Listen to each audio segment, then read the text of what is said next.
Olá, você está assistindo a mais um vídeo do canal Pesadelos Reais. Nesse vídeo você vai ouvir histórias por 1 hora. Recomendo que use fones de ouvido, se possível. Assim, você irá imergir na história muito mais. Não se esqueça de curtir o vídeo e se inscrever no canal. Agora se prepare, porque vamos começar.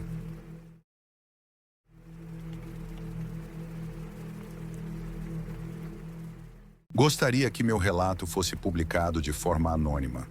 Peço que, se possível, troque o nome das pessoas, embora eu vá compartilhar com você os nomes reais. Cresci no sítio dos meus avós, no estado de Minas Gerais. Como devem saber, nesses lugares sempre tem lendas e histórias de terror que as pessoas muitas vezes inventam para assustar as crianças ou simplesmente para se entreter. Mas acredite, isto é mais do que apenas uma história para passar o tempo. Veja, quando eu tinha apenas 1 ano, meus pais sofreram um acidente grave de moto. Enquanto se recuperavam, fiquei aos cuidados dos meus avós maternos. Eles foram uma parte fundamental da minha infância e sempre vou agradecer por tudo o que fizeram por minha família. Para informá-los, ao lado da casa dos meus avós, havia um curral onde eu brincava todos os dias. O curral ficava na rua principal e, segundo contam, esse caminho pertencia antes a um fazendeiro muito rico, que era dono de toda a terra onde acabou se formando nossa comunidade. No final da rua, havia uma lápide muito, mas muito antiga. Não era uma sepultura como as que costumamos usar hoje em dia. Era feita de terra vermelha. Estava tão velha que já não se podia mais ver o nome, nem a data de morte da pessoa que estava enterrada ali. Minha avó me contou que há 30 anos, quando fizeram a rua, levaram todas as outras, mas ninguém se atreveu a levar aquela. Por lá tínhamos muito respeito pelos mortos. Preferimos não nos meter com eles e simplesmente deixá-los descansar em paz. Por muito tempo ninguém deu importância à lápide, até que meu avô chamou seus amigos e pediu que o ajudassem a construir uma cerca para proteger sua propriedade. Sem pensar, eles moveram a lápide do lugar para que não atrapalhasse durante a construção. Naquela época, minha mãe compartilhava um quarto com Carolina, sua irmã mais nova. Minha mãe sempre teve muito medo do paranormal, ao contrário da minha tia, que é a pessoa mais durona que conheço. Parece até um homem. Ela era uma criança muito curiosa, gostava de olhar pela janela à noite. Parecia que sempre estava procurando algo na escuridão. Assim, ela começou a ver uma mulher muito alta, que sempre se vestia de preto, além de ter o cabelo tão longo que podia usá-lo como um tipo de véu para cobrir o rosto.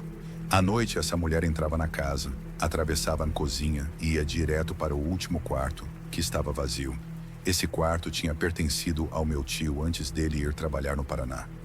Aqui, ao chegar a esta parte da história, acho que devo compartilhar exatamente como minha mãe me contou, com suas próprias palavras, para ser mais fiel à história. Uma noite, acordei para ir ao banheiro. Como tinha que sair para chegar até lá, procurei Carolina, minha irmã, para pedir que me acompanhasse. Ela não estava lá. Quando meus olhos se acostumaram à escuridão, vi-a caminhando pela fresta da porta. Então perguntei: "O que você está fazendo?" "Estou esperando a senhora", respondeu ela. Naquela época, minha irmã era uma menina de mais ou menos 7 anos. Para obedecê-la, voltei para a cama. Quando se deitou ao meu lado, ouvimos alguém caminhando bem na frente da nossa porta. Eu estava tão assustada que tive que abraçá-la para me acalmar, mas ela estava completamente tranquila, como se nada estivesse acontecendo. Pela manhã comecei a tampar as janelas e a cobrir os buracos que havia na porta. Não queria que minha irmã tivesse esse tipo de contato, e muito menos que normalizasse a presença de seres paranormais em nossas vidas. Tentei convencê-la de que isso era o melhor, mas ela ficou muito brava comigo quando me viu tampar esses buracos. "Você está com medo, não é?" perguntou ela, mostrando um sorriso que achei meio macabro. Eu respondi que sim, claro que tinha medo. "Desde que a lápide está no curral, ela vem todas as noites", disse minha irmã. Eu não queria saber mais nada. Não entendia como uma menina de 7 anos podia falar desses assuntos com tanta facilidade. Muito menos sabia por que ela ficava tão fascinada com aquela mulher. Carolina não tinha medo. Ela não parava de sorrir. Estava fascinada. Até zombava do medo que eu claramente sentia. "Ela também pode me ver e sabe que a estou olhando", disse ela. Eu sei porque ela sempre cobre o rosto com o cabelo quando me vê. Não quer me mostrar o rosto. Passou muito tempo desde esse incidente. Minha mãe e minha tia Carolina cresceram e seguiram suas vidas. Durante esses anos, meu avô e vários de seus amigos morreram, pouco a pouco. Eu tinha 5 ou 6 anos quando meu avô lamentavelmente faleceu. Foi um golpe muito duro para mim. Eu estava muito acostumado à sua presença na minha vida. Ele era um homem muito querido e respeitado pelas pessoas da nossa área. Constantemente fazia serviços de graça para os mais necessitados. Juro que nunca vi tanta gente reunida como no seu funeral. A casa estava completamente cheia. Algumas pessoas que foram nos dar os pêsames tiveram que esperar na rua para nos ver.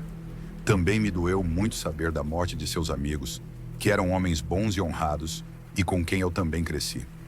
Ainda os lembro com muito carinho, quase como se fossem da família. Eu passava as tardes com meu avô, gostava de acompanhá-lo quando se reunia com seus melhores amigos. Lembro especialmente de Joaquim e Tetinha. Eu sempre chamei Joaquim de tio, embora não fosse meu parente de sangue. Para mim, ele sem dúvida fazia parte da família. Nós gostávamos muito dele. Tetinha era mais calado e distante das pessoas, mas era um bom homem, e eu também o admirava, principalmente pelos brinquedos de madeira que fabricava. Depois de casar, minha tia Carolina voltou a viver com minha avó para poder cuidar dela. Durante sua gravidez, ela ficou no quarto do meu tio, que ainda vivia no Paraná. Minha tia me conta que uma tarde depois do almoço, minha avó e o marido dela saíram para colocar os animais no curral, para evitar que algo acontecesse durante a noite. Eram apenas 6 da tarde, mas já estava completamente escuro. Como ela havia acabado de dar à luz, não podia fazer muito esforço, então ficou para descansar. Diz que viu na janela o que achou ser uma pessoa que facilmente media mais de 2 metros e era muito robusta. A primeira coisa que pensou foi em proteger o bebê.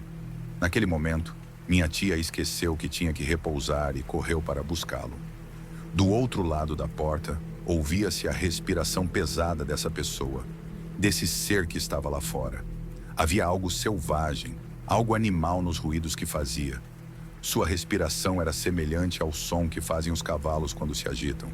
Quando minha tia olhou por debaixo da porta, percebeu que aquilo definitivamente não era um ser humano.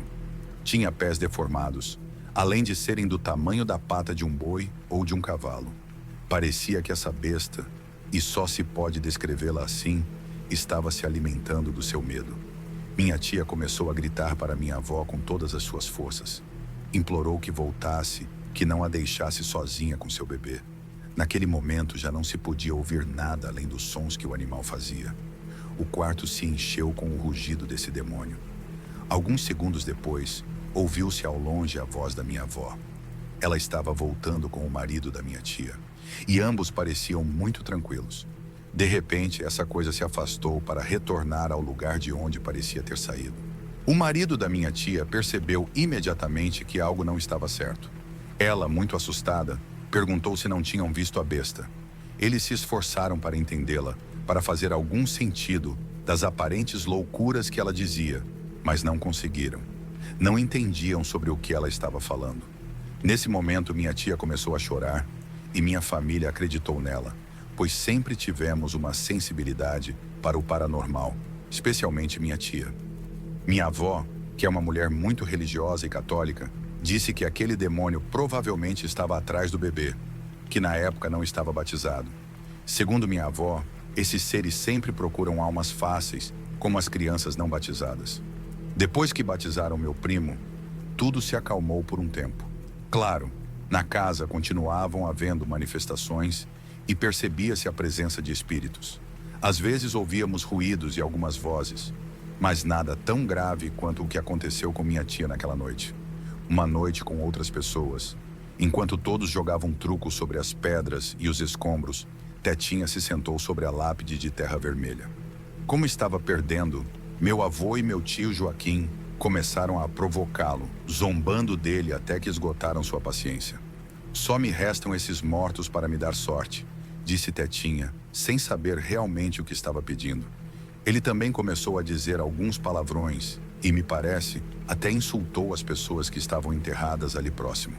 E como dizem, o peixe morre pela boca. Naquele momento, Começou a fazer um frio tão intenso que decidiram ir embora.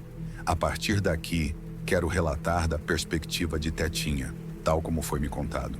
Ainda me lembro de quando estava voltando para casa. Meu compadre pegou o seu caminho e eu fui sozinho, em silêncio. Quando percebi que alguém estava me seguindo, ouvi passos atrás de mim e, pelo som, parecia ser uma pessoa muito pequena. Naquele momento, pensava que se devia temer apenas os vivos, não os mortos. Então coloquei a mão no meu antigo revólver, mas seguro, comecei a procurar por todos os lados, mas não havia ninguém. Parecia que eu estava sozinho. A primeira coisa que pensei foi na mulher da lápide. O medo aumentava a cada passo que eu dava. Quando cheguei em casa, fui direto para o quarto que compartilhava com minha esposa. Me deitei e tentei esquecer o que tinha sentido. Só me restava tentar esquecer. Na manhã seguinte, me levantei antes de amanhecer para dar comida aos cavalos. Fui buscar o alimento que tinha no celeiro. Enquanto carregava, ouvi o choro de uma mulher ao lado da minha casa. Morava uma senhora já idosa e eu nunca gostei de me meter no que não é da minha conta. Mas lembrei que ela estava sozinha. Imaginei que algo tivesse acontecido com ela durante a noite. Olhei pela porta da rua para ver se ela estava bem, mas não vi nada, nem a encontrei em casa. Quando fui buscar mais alimento para meus cavalos, voltei a ouvir aquele choro. Mas desta vez, o som vinha dos currais em frente ao lago. Fiz o sinal da cruz antes de continuar trabalhando. E enquanto levava o último fardo de pasto para os cavalos, ouvi um chapinhar, como se alguém estivesse nadando. Eram 5 da manhã. A água deveria estar trincando. Naquele momento, apesar do medo, a curiosidade me matava. Entrei no estábulo e, através de uma pequena janela, procurei, mas não vi ninguém. Antes de sair do estábulo, ouvi o choro. Mas desta vez, disse meu nome. Foi o pior que senti até aquele momento. Saí correndo para me trancar em casa. Como o lago ficava em frente, não pude evitar olhar para ver o que estava acontecendo. Vi uma senhora vestida completamente de preto, com cabelo escuro, sentada olhando para a água. Durante alguns minutos, não consegui me mexer. Fiquei congelado, só podia olhar para ela. Ela começou a se elevar até ficar uns 2 metros do chão. Então ouvi sua voz. Uma voz aterrorizante, demoníaca. Venha para mim. Seu rosto era o de um demônio. A pele pálida e acinzentada, os olhos completamente negros e os dentes pareciam estar saindo da boca, como se ela não tivesse lábios. Então ela veio em minha direção. Aquela coisa quis se jogar sobre mim.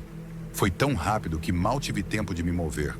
Corri o mais rápido que pude, até chegar ao meu quarto, fechando a porta com um estrondo que acabou acordando minha pobre esposa. Naquele momento, não tenho vergonha de dizer que estava tremendo. Deitei ao lado dela e ela só perguntou o que estava acontecendo. Pedi que não falasse alto. Incapaz de contar tudo o que tinha visto, só pude dizer uma coisa. Há algo atrás da porta, mulher.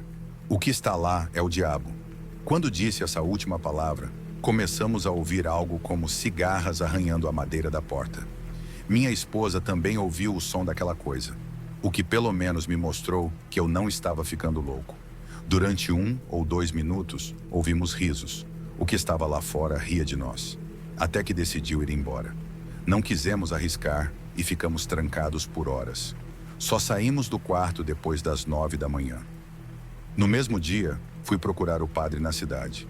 Ele abençoou a casa e minha família, além de fazer uma espécie de exorcismo. Não sei como explicar essa parte, mas foi isso que ele fez. Quando meu avô percebeu que eu estava ouvindo a história de Tetinha, ele me repreendeu e pediu que eu fosse embora, dizendo que aquelas eram conversas para adultos. Eu não pensei muito na história dele, até que minha irmã começou a ter pesadelos com uma mulher vestida completamente de preto. Nos sonhos dela, essa mulher a seguia pelas ruas, desesperada para alcançá-la. Minha irmã sempre foi muito dedicada na escola. Uma noite, enquanto fazia dever de casa, ela ouviu um choro distante, a uns 50 metros de distância. Seu corpo inteiro se paralisou. Ela ainda não conseguia se mexer quando ouviu novamente aquele choro, mas cada vez mais perto. Minha irmã conta que o quarto começou a escurecer e até ficou frio, apesar de estarmos em tempos de muito calor. A primeira coisa que pensou foi que se tratava da mulher que aparecia em seus sonhos. Então ela foi até o quarto da minha mãe para nos acordar. Naquela noite, eu havia dormido com minha mãe. Minha irmã estava completamente pálida. Nos perguntou se tínhamos ouvido os choros e gritos daquela mulher, mas dissemos que não. Ambos tínhamos o sono muito leve, mas de verdade não havíamos ouvido nada. Segundo minha irmã, os gritos eram tão altos que faziam as janelas tremerem. Minha mãe acreditou nela, pois, como disse, minha família sempre esteve em contato com o paranormal. No dia seguinte, fomos à igreja. O padre nos perguntou se conhecíamos o senhor Ataí e o senhor Edson, o Tetinha. Ele era novo na cidade e não sabia que o Ataí era nosso avô. Há algo em você, moça, e eu preciso te dizer. Você tem o dom de ver e ouvir seres que não são terrenos, disse ele à minha irmã. Devo te advertir que, graças a esse dom, você pode se comunicar com anjos, com seres divinos também, e até mesmo com o que as pessoas entendem como demônios. Ficamos em silêncio. Simplesmente não sabíamos o que dizer. O que você me contou já aconteceu com outra pessoa, o senhor Edson, amigo do seu avô. Ele também esteve frente a frente com essa mulher. Ela é um ser bastante forte e muito perigoso. Parece que o padre não contou tudo o que sabia sobre essa mulher. Ele ficou em silêncio por alguns momentos, antes de nos dizer que não estava capacitado para intervir por minha família. Ele apenas nos deu a bênção e nos desejou o melhor.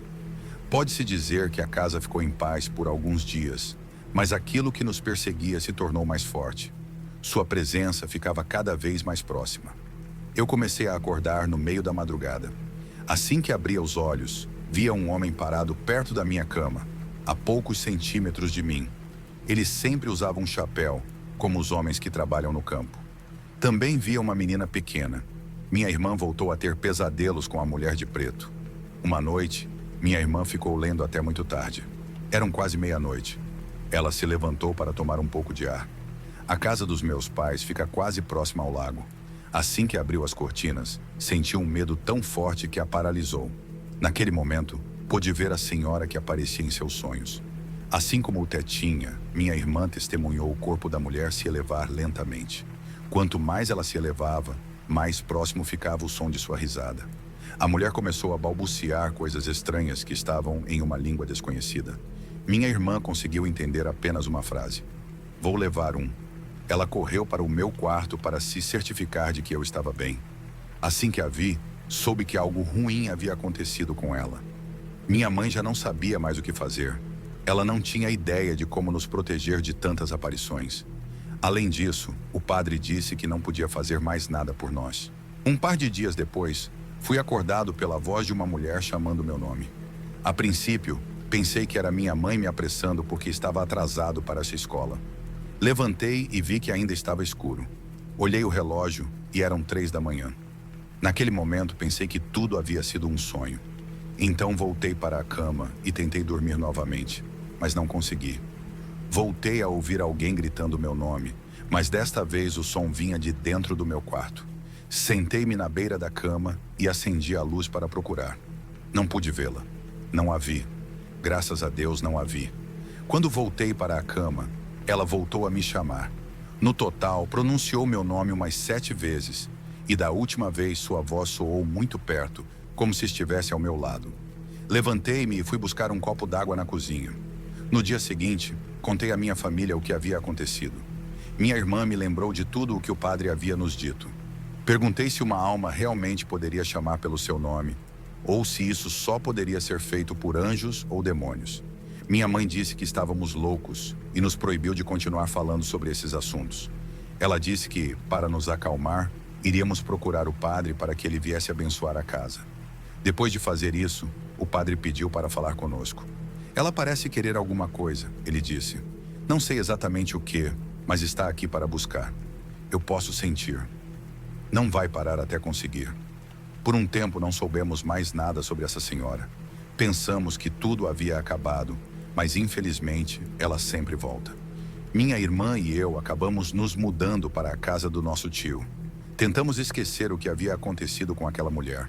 Nunca mais a vimos, mas nunca deixamos de experimentar eventos paranormais em nossas vidas. Há alguns anos, minha tia Carolina engravidou novamente.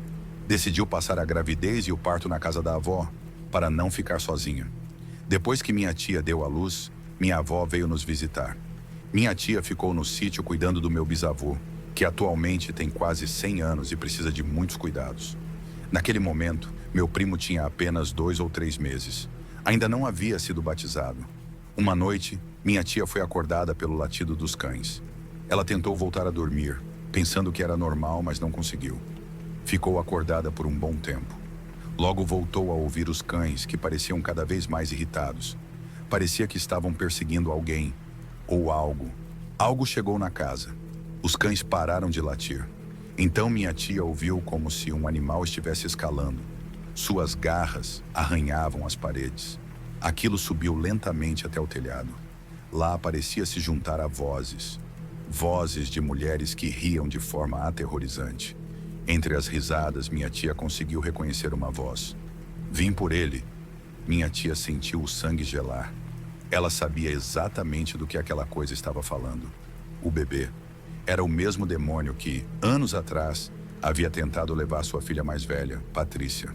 A criatura parecia se alimentar do medo dela, aproveitando cada momento para intensificar o terror. Minha tia ouviu passos pesados no telhado, como se algo estivesse andando de um lado para o outro. Vim por ele, repetia aquela voz sombria, agora mais clara e próxima. Tentando manter a calma, minha tia procurou pela água benta que sempre mantinha ao lado da cama. Quando a encontrou, abriu a garrafa com as mãos trêmulas. Ao fazer isso, ouviu um rosnado agressivo vindo do telhado. De repente, os passos pararam. O silêncio era tão pesado que até os cães do lado de fora se calaram. Minha tia esperou, paralisada, mas logo ouviu um estrondo. Algo havia descido do telhado. Os cães começaram a latir desesperadamente, como se estivessem enfrentando algo monstruoso. Minha tia abriu a janela de leve para tentar ver o que estava acontecendo. Pela fresta, viu sombras correndo em direção ao canavial. O som dos latidos e do que parecia ser um corpo pesado se movendo pelo mato desapareceu rapidamente. A criatura havia fugido. Ainda assim, minha tia sabia que aquilo não era o fim. O que quer que fosse, continuaria tentando. Na manhã seguinte, minha tia contou o ocorrido à minha avó, que imediatamente chamou um padre para abençoar a casa. Durante a bênção, o padre comentou: "Essa presença é forte, não vai desistir facilmente." Minha tia passou os dias seguintes em estado de alerta, mas felizmente, nada mais aconteceu diretamente com ela ou com o bebê. Porém, a sensação de algo sombrio pairando sobre a nossa família permaneceu. Era como se aquela entidade estivesse esperando uma oportunidade para voltar. A lápide de terra vermelha, onde tudo começou, continua na propriedade até hoje. Sempre que passo por lá, sinto um arrepio. Parece que o demônio, ou seja lá o que for, ainda está firme na sua intenção. Ele ainda deseja levar alguém da nossa família. E enquanto isso, tudo o que podemos fazer é vigiar, rezar e esperar que ele nunca consiga.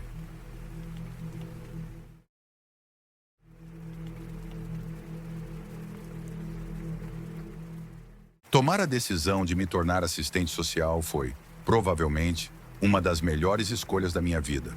Tem sido gratificante conciliar minha paixão com meu trabalho. Conheci meu parceiro através do trabalho social e não consigo me imaginar fazendo outra coisa nesta fase da vida. No entanto, para ser sincera, houve 1 ou 2 vezes em que me perguntei se estou realmente no ramo de trabalho certo. Eu sei que, provavelmente, nem é preciso dizer, mas os assistentes sociais lidam com coisas muito pesadas às vezes, no dia a dia. Sem dúvida, o pior caso com que já lidei envolveu um cara que chamaremos de Tim. Tim, obviamente, não é seu nome verdadeiro. Ele me lembrava um jovem que conheci uma vez. Era quieto, falava bem, mas vinha lidando com esquizofrenia paranoica desde os 20 anos. Ele entrou e saiu de muitas instituições, mas aparentemente fez muitos progressos depois de encontrar a combinação certa de medicamentos. Então, em vez de consultar regularmente os médicos e não poder trabalhar, Tim conseguiu um emprego como funcionário de biblioteca, meio período, para complementar o dinheiro que já recebia do Estado. Com isso, foi-lhe designado um assistente social para mantê-lo sob controle. Esse assistente social sou eu. Um dia faço uma parada na casa de Tim para um rápido encontro cara a cara que havíamos planejado, mas ele não está em casa. Ligo para ele do meu celular e quando ele não atende, presumo que tenha conseguido um turno extra na biblioteca ou algo assim. Tim já havia me dito que não poderia atender o telefone enquanto estivesse no turno de trabalho. E embora eu achasse que isso poderia ser um pouco de excesso de zelo, podia entender seu desejo de proteger a santidade do silêncio da biblioteca. No entanto, ao mesmo tempo, faltar a uma reunião como essa era extremamente desaprovado, e eu não estava ansiosa para avisá-lo sobre isso, pois poderia pressionar o que geralmente era uma relação de trabalho saudável entre nós dois. Fiz mais algumas ligações para Tim naquele dia, mas ele ainda não me atendia. Quanto mais minhas ligações e mensagens de texto ficavam sem respostas, mais eu começava a me preocupar. Fui para a cama bastante resignada com o fato de que teria que contar aos meus superiores sobre a reunião perdida e que Tim parecia estar se esquivando de mim. Mas então, bem cedo na manhã seguinte, e com isso quero dizer logo depois das 6 da manhã, Tim retornou minha ligação. Ele, porém, parecia muito diferente. Como eu disse antes, Tim era um cara bastante quieto. Às vezes ele respondia apenas com uma única palavra, depois de 1 ou 2 momentos de reflexão profunda. Ele era outro tipo de pessoa quando me ligou naquela manhã. Parecia frenético. Ele se desculpou por ter perdido minhas ligações e explicou que estava passando por algo urgente.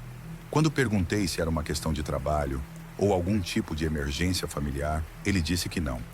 Em vez disso, Tim explicou que havia conseguido o que chamou de um grande avanço e que gostaria que eu fosse ao seu apartamento o mais rápido possível para poder discutir o assunto.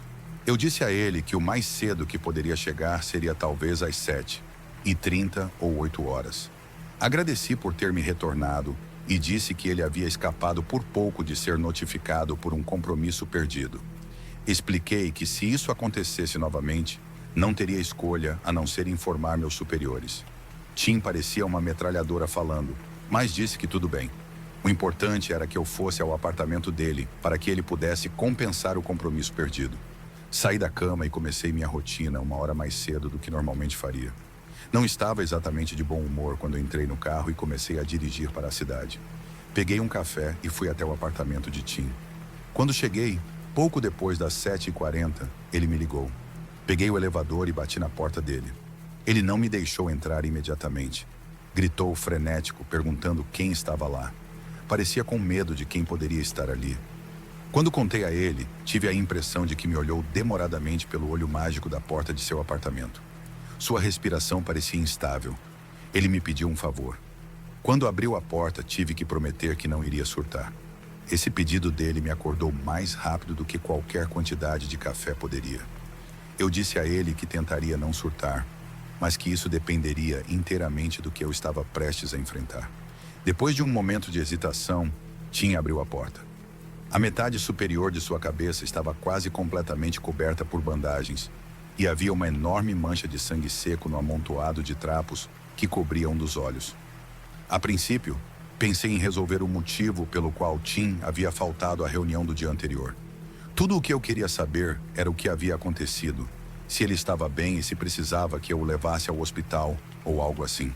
Minha primeira prioridade era conseguir atenção médica adequada para Tim, porque qualquer ferimento que ele tivesse, definitivamente, não havia sido tratado da maneira certa. Nesse momento, porém, Tim insistiu em me mostrar algo primeiro. Ele também mencionou que tinha um favor a me pedir, o que presumi ser levá-lo ao hospital. Mas no fim das contas, não era bem isso que ele queria de mim. Em seu estado frenético, com metade da cabeça enfaixada e o que parecia ser um ferimento grave, Tim recusou-se a ir ao pronto-socorro até que eu visse o que ele tinha a dizer. Concordei em ouvi-lo por 1 minuto e depois iríamos ao hospital. Ele garantiu que não precisava de mais de 1 minuto. Correu para o que tenho certeza ser seu banheiro e depois voltou com o que parecia ser um pequeno cinzeiro de vidro manchado de sangue. Lembro-me de sentir meu coração disparar quando percebi que algo estava muito, muito errado. Eu não tinha noção do que era, mas Tim não havia sofrido um acidente nem sido atacado. Ele parecia muito orgulhoso do que estava prestes a me mostrar. Estou surpresa por não ter somado 2 mais 2 antes. Mas, mesmo que eu tivesse feito, Ainda acho que teria reagido da mesma maneira. Digo isso porque, naquele pequeno cinzeiro de vidro, ou seja lá o que fosse, estavam os olhos de Tim. Lembro-me de me afastar fisicamente ao ver tudo aquilo, ensanguentado, com algumas fibras ainda presas. Por mais louco que pareça, o mais assustador foi o pouco que pude ver do rosto de Tim. Ele parecia feliz. Ele sorria, parecia uma criança na época de Natal. Fiquei apavorada. Havia uma voz na minha cabeça gritando para eu dar o fora dali, mas não consegui. Eu estava simplesmente presa ao local por algum tipo de resposta de medo ou algo assim. Acho que foi a ideia de que, se eu tentasse correr, Tim seria capaz de diminuir a distância bem rápido se tivesse más intenções. Portanto, a melhor coisa a fazer era garantir que ele estivesse calmo e soubesse que eu estava do lado dele. Essa era a melhor chance de evitar qualquer tipo de confronto.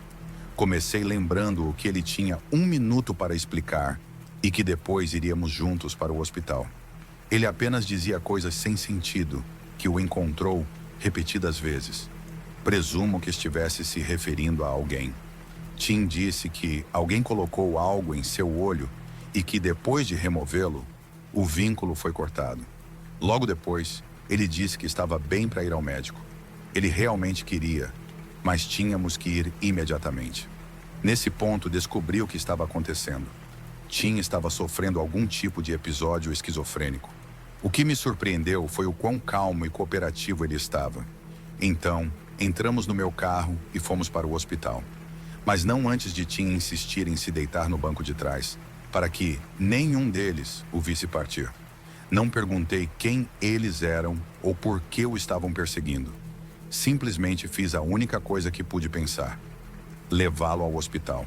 Assim que entreguei Tim à equipe do hospital, chamei uma das enfermeiras de lado e expliquei a situação. Eu era assistente social dele. O ferimento foi auto-infligido e Tim estava passando por algum tipo de episódio psicótico. A única razão pela qual ele estava calmo era porque acreditava que não estava mais sendo perseguido. A enfermeira me garantiu que eles lidariam com a situação de maneira adequada e depois disse que eu estava livre para ir embora. Passei para vê-lo antes de sair e disse que ele poderia me ligar se precisasse de alguma coisa. Tudo o que ele fez foi me agradecer repetidamente, como se eu tivesse salvado a vida dele, o que acho que fiz. Se aquela ferida tivesse infeccionado de alguma forma, tão perto de seu cérebro, isso poderia ter terminado muito mal para ele. Lembro-me de sair do hospital e pegar meu carro. Acho que ainda estava cheia de adrenalina, porque pensei que não haveria problema em dirigir até o escritório para escrever tudo o que ocorreu. Mas assim que coloquei a chave na ignição, uma onda de alívio me atingiu. Por mais que eu tentasse conter as lágrimas, elas saíam do mesmo jeito. E só para ficar claro, eu não estava chorando por mim. Eu só acreditei que estava em perigo por alguns minutos. E depois disso, minha única preocupação foi com Tim. O que me fez chorar foi que ele ainda não tinha percebido o que tinha feito. Porém, uma hora ele iria. A próxima vez que tive notícias de Tim, ele estava em um hospital psiquiátrico do outro lado do estado. Ele me agradeceu por ajudá-lo naquele dia, por levá-lo ao médico, e disse que estava um pouco melhor, mas que tinha um longo caminho de recuperação pela frente, tanto em termos de saúde física quanto de saúde mental. Obviamente eu não o tinha mais como caso, mas ele manteve contato por um tempo, ligando de vez em quando, até que finalmente parou de ligar. Entrei em contato com a unidade onde ele era paciente e disseram que ele havia recebido alta há cerca de um mês.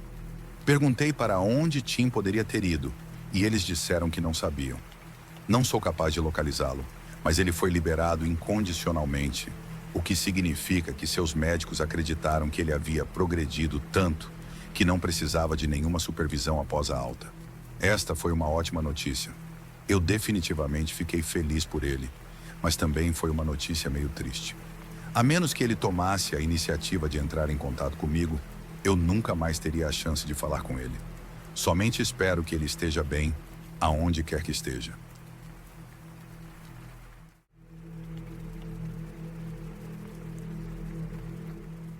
Olá, gostaria da permissão para compartilhar uma experiência que não necessariamente aconteceu comigo, mas com minha mãe.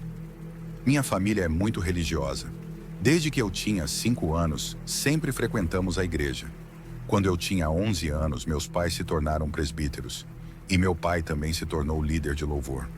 Meus irmãos e eu praticamente passávamos todo o tempo na igreja, porque tínhamos que estar lá com eles ajudando no que fosse necessário. Então, de algum modo, acabei servindo no louvor também. Era algo muito cansativo porque ao sair da escola tínhamos que ir aos ensaios. Só podíamos descansar um dia na semana, sobretudo quando havia algum evento de evangelização, que era quando o serviço era feito 2 ou 3 dias seguidos. E ao final oferecíamos comida às pessoas. Era uma forma de convidar as pessoas nesses dias para que conhecessem a Deus, principalmente os moradores de rua e os mais necessitados. Nesses eventos via-se de tudo, muitas coisas às quais acabamos nos acostumando e que já não nos surpreendiam mais. Mas lembro que, um dia, em um desses eventos, estávamos tocando no louvor, quase acabando para ir embora.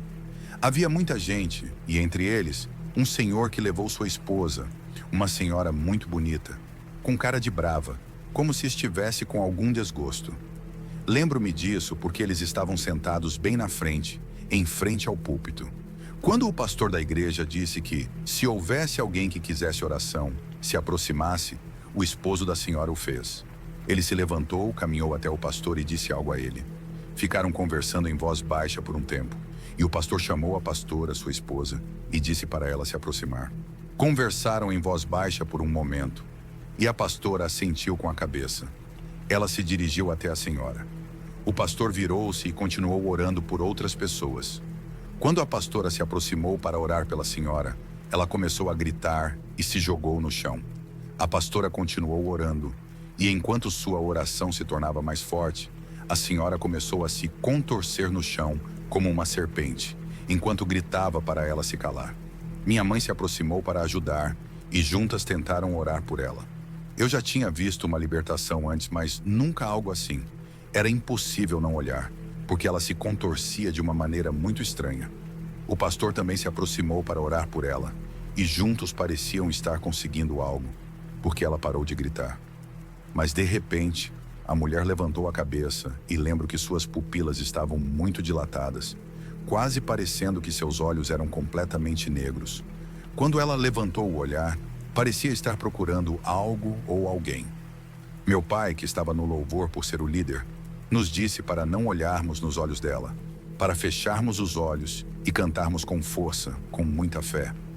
Eu tentava fazer isso, mas, ao mesmo tempo, sentia a curiosidade de ver o que estava acontecendo, se realmente os olhos dela tinham ficado negros ou se era só minha imaginação. Abri os olhos um pouco e pude ver o esposo da senhora ajudando a carregá-la, levando-a para uma pequena sala ao lado. Minha mãe e a pastora entraram lá e continuamos a cantar até que tudo terminou. Durante o resto do evento, a curiosidade me incomodava, porque ninguém saiu daquela sala até que a última pessoa foi embora. A senhora saiu andando, muito cansada, com seu esposo a ajudando e agradecendo a pastora e a minha mãe. Minha mãe tinha uma mordida enorme no antebraço, causada pela mulher enquanto oravam por ela. Todos do louvor estávamos comendo e observando, tentando imaginar o que poderia ter acontecido com a senhora para que uma libertação fosse tão intensa e longa. Apenas rimos nervosos e mudamos de assunto. Todos tínhamos entre 10 e 15 anos, então não sabíamos muito sobre o assunto ainda. Por mais que estivéssemos no louvor, não deixavam as crianças participarem de libertações fortes, nem de qualquer evento desse tipo. Naquela noite, chegamos em casa por volta das 11 da noite, completamente exaustos. Fomos dormir assim que chegamos. Foi por volta das 2 ou talvez 3 da manhã, quando ouvi muito barulho no corredor, fora do quarto. Acordei e percebi que minha irmã mais velha estava chorando. Perguntei o que estava acontecendo, e ela me disse para não sair, que nossa mãe não estava bem. Ela é 2 anos mais velha que eu, muito madura e centrada até hoje, muito envolvida na igreja.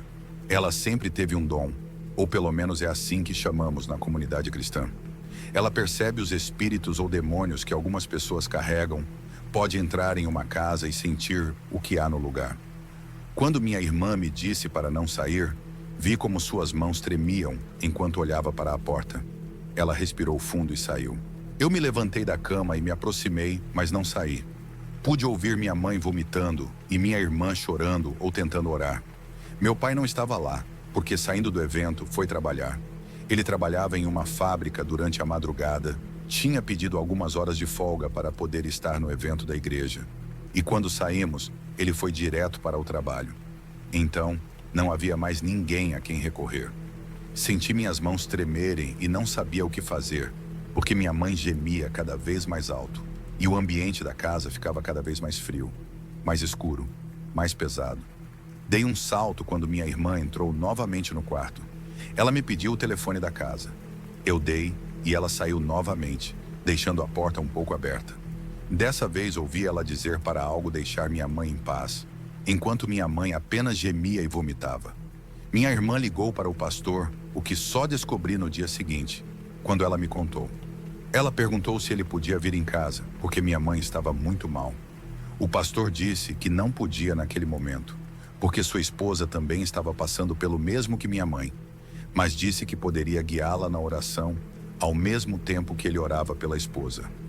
Disse que o que estava atacando elas era algo muito forte, mas que elas eram filhas de Deus e conseguiriam superar isso. Eu ouvi minha irmã começar a orar em voz alta, e minha mãe vomitava cada vez mais. Só consegui fechar os olhos e dizer em minha mente: por favor, Deus, faça parar. Por favor, Deus, faça parar. Não conseguia pensar em outra coisa. Essa frase era a única coisa na minha cabeça. Após cerca de 30 minutos, tudo parecia ter se acalmado. Aproximei-me da porta e a abri um pouco mais, vendo minha irmã ajudando minha mãe a voltar para o quarto. Minha irmã me disse para dormir, que tudo estava bem, que ela dormiria com minha mãe. Então voltei para minha cama, mas não consegui dormir bem naquela noite. Toda vez que fechava os olhos, via a senhora se contorcendo com os olhos negros. No dia seguinte de manhã, tudo estava como se nada tivesse acontecido. Minha mãe estava preparando o café da manhã, embora parecesse cansada. Durante o café, perguntei à minha mãe o que havia acontecido, se ela estava bem. Em casa, sempre tivemos uma comunicação muito boa, sobretudo se alguma vez tivéssemos dúvidas sobre algo. Sabíamos que podíamos perguntar e que nos explicariam, que nos falariam a verdade. Minha mãe nos disse que o que aconteceu na noite foi por causa da libertação que havia feito. Disse que a senhora na igreja estava envolvida em coisas horrendas, coisas muito fortes, que puderam ajudá-la, mas que o que tiraram dela tentou atacá-las, a ela e a pastora, ao mesmo tempo. Explicou que não esperavam fazer uma libertação tão forte sem preparação, mas não podiam deixar de ajudar, porque a senhora estava muito mal. Perguntei à minha irmã se ela conseguiu ver o que estava atacando minha mãe, e ela disse que não conseguiu ver completamente. Estava dormindo quando uma voz lhe disse para se levantar. A voz disse que nossa mãe precisava dela. Então ela se levantou e algo a disse para ir ao banheiro. Quando chegou, viu a porta aberta, a luz apagada, e lá estava nossa mãe, ajoelhada, vomitando, com uma sombra negra pendurada em suas costas, com os braços em volta do pescoço dela. Quando acendeu a luz, não pôde mais ver. Não estava mais lá. Nunca mais vimos aquela senhora. Mas espero que o que a estava atacando não tenha voltado para casa naquela noite, depois de ser afastado da pastora e da minha mãe. Essa é minha história. Talvez não seja tão forte quanto outros relatos que já ouvi aqui, mas espero que sirva de aviso, que entidades ruins realmente existem e fazem de tudo para causar mal.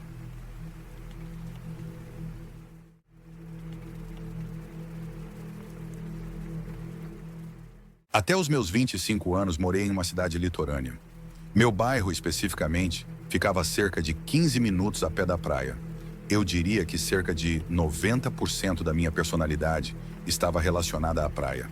Eu surfo há mais tempo do que consigo lembrar, e seria anormal para mim sacudir um par de sapatos sem ver um pouco de areia cair.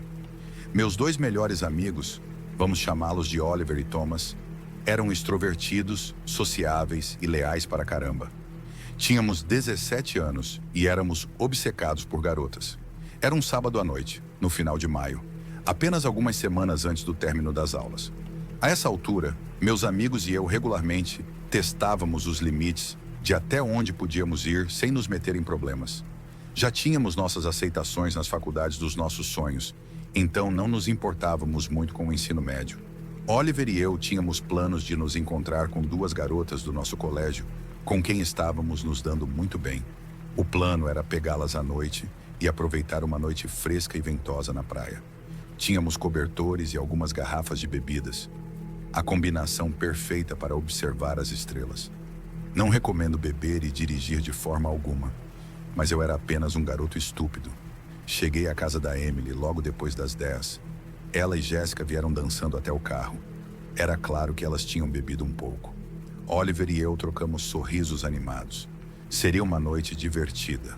Peguei uma rota cênica até uma praia, uma viagem de cerca de 30 minutos. O tempo todo, nós quatro nos divertíamos muito no carro, contando piadas e falando sobre alguns amigos em comum.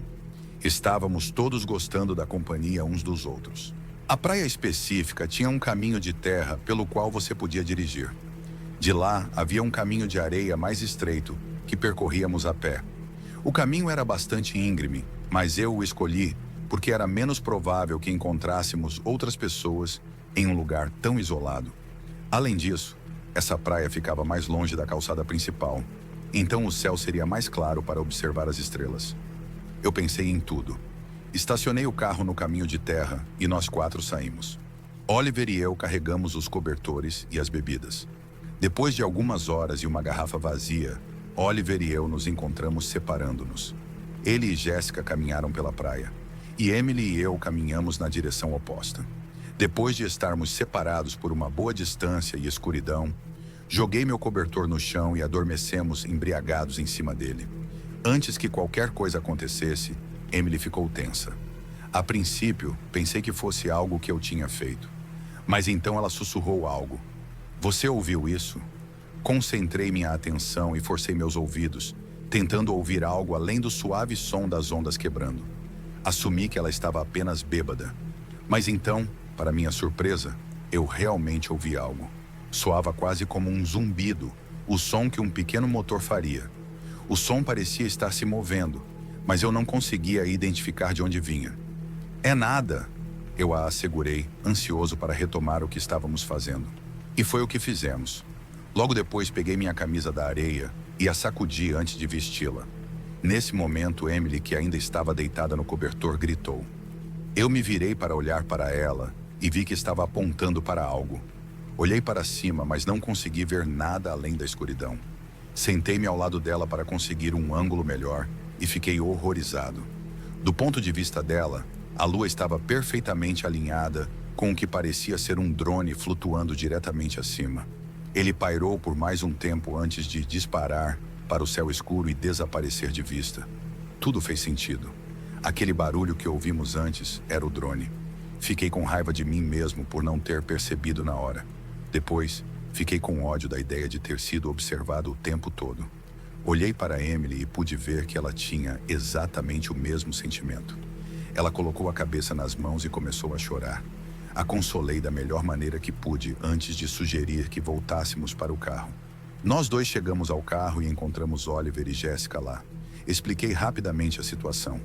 Os dois ficaram sem entender e pude sentir a alegria no ar literalmente sendo sugada. Comecei a dirigir em silêncio na direção da casa de Emily, eventualmente tentando animar o ambiente com alguma conversa. Não funcionou. No entanto, as meninas concordaram que não se sentiam seguras em casa. Ainda era um sábado à noite. Eu me animei com a ideia de ficarmos fora até tarde. Perguntei se poderíamos ficar na casa de uma delas, mas ambas balançaram a cabeça, dizendo que seus pais estavam em casa, e isso era fora de questão. Por esse motivo, assim como da última vez, decidimos ligar para Thomas. A casa dele era enorme e seus pais eram super tranquilos. Era honestamente o lugar perfeito. Para nossa alegria, Thomas estava livre. Estacionei na entrada da casa dele e desliguei o carro. Oliver e as duas meninas começaram a caminhar em direção à porta da frente, e eu disse que os alcançaria em um segundo. Eu precisava de um momento para pensar sobre tudo o que tinha acabado de acontecer. Estava mais abalado do que deixava transparecer. Encostei minha testa no volante e fechei os olhos, tentando me acalmar um pouco. Alguns segundos depois, peguei meu celular, que eu nem tinha tocado desde o incidente. A tela acendeu e olhei para a única notificação no display. Pisquei algumas vezes para ter certeza de que não estava imaginando. Meu corpo inteiro congelou enquanto eu olhava, horrorizado para a mensagem. AirTag encontrado se movendo com você. Para quem não sabe, AirTag é um rastreador colável da Apple. Todas as emoções que eu tinha acabado de expulsar do meu corpo voltaram com força total. Nós estávamos literalmente sendo rastreados. Saí do meu estado de paralisia e pulei para fora do carro, examinando cada centímetro do veículo. Nada no para-choque dianteiro, nada na grade e nada na parte de trás. Comecei a ficar desesperado, verificando os assentos e virando os tapetes do chão. Nada. Não encontrei absolutamente nada. A essa altura, o suor escorria pelo meu pescoço e eu podia sentir os pelos dos meus braços e pernas arrepiados. Fiquei de joelhos e comecei a examinar a parte de baixo do carro. Quando cheguei ao pneu do lado do motorista, comecei a sentir ao redor do arco do pneu. E lá estava. Estava literalmente colado na parte de baixo do arco. Impossível de encontrar se você não soubesse o que estava procurando. Segurei o dispositivo na mão por alguns segundos antes de jogá-lo no chão e esmagá-lo em pedaços. Quem quer que tenha nos observado na praia com aquele drone sabia onde estávamos. Eu não me sentia seguro na entrada da casa de Thomas. Peguei um dos pedaços quebrados do AirTag e corri até a porta da frente. Contei a todos o que havia descoberto, mostrando os pedaços para provar. Eles estavam ainda mais horrorizados do que eu, especialmente as meninas. Verificaram seus telefones e viram a mesma notificação. Thomas estava particularmente irritado, pois poderíamos ter sido rastreados até a casa dele. Depois que o pânico diminuiu, passamos o resto da noite no porão e acabamos dormindo lá. Algumas semanas se passaram e nada aconteceu. Honestamente, meus amigos e eu ficamos felizes por esquecer tudo, assumindo que estava completamente no passado. A única maneira que podíamos racionalizar era que algum pervertido queria assistir a jovens se divertindo na praia e rastrear o carro deles para assustá-los. Era assustador pensar nisso, mas ficamos aliviados por a situação não ter escalado. Em um domingo de manhã, cerca de 3 semanas após o incidente, recebi uma ligação de Thomas. Ele gritou ao telefone para eu dirigir até a casa dele o mais rápido possível. Foi o que fiz. Quando cheguei, ele estava parado na entrada com uma expressão preocupada e alguns papéis na mão. Fiquei confuso até perceber o que ele estava segurando. Não eram papéis, mas sim fotos. As examinei mais de perto. Eram fotos minhas daquela noite na praia, granuladas e mal iluminadas. Mas era possível ver claramente Emily e eu em uma posição comprometedora. Fiquei enojado. Só podia imaginar como Emily se sentiria ao descobrir. Sem saber o que fazer, ligamos para a polícia e explicamos a situação. Eles nos disseram que não podiam fazer praticamente nada, mas insistimos para que ao menos escaneassem as fotos em busca de impressões digitais. Eventualmente, eles retornaram dizendo que as fotos não revelaram nada. Emily estava apavorada que quem as enviou tentasse chantageá-la, e eu temia o mesmo. A experiência foi absolutamente traumatizante. Felizmente, nada mais aconteceu depois disso, provavelmente porque envolvemos a polícia. Emily nunca mais foi a mesma comigo depois do que aconteceu, e eu não posso culpá-la. Só posso esperar que essas fotos nunca apareçam novamente.